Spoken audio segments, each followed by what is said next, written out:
Приветствую друзей, зрителей и подписчиков своего канала. Мамалыга – блюдо молдавской национальной кухни. Минимум ингредиентов и навыки. Кипящую воду тонкой струйкой добавляю кукурузную муку. Смесь у меня кукурузной муки и кукурузной мелкой крупы.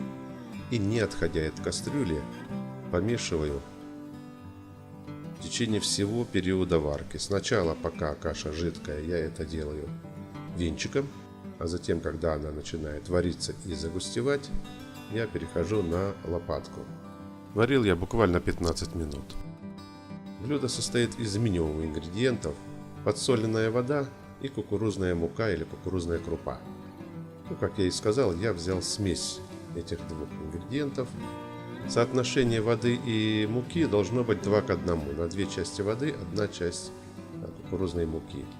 Затем, когда каша загустела, я перешел на традиционный вымес лопаткой. Затем я отставляю кашу с огня и добавляю туда немного сливочного масла, вмешиваю его тоже в кашу.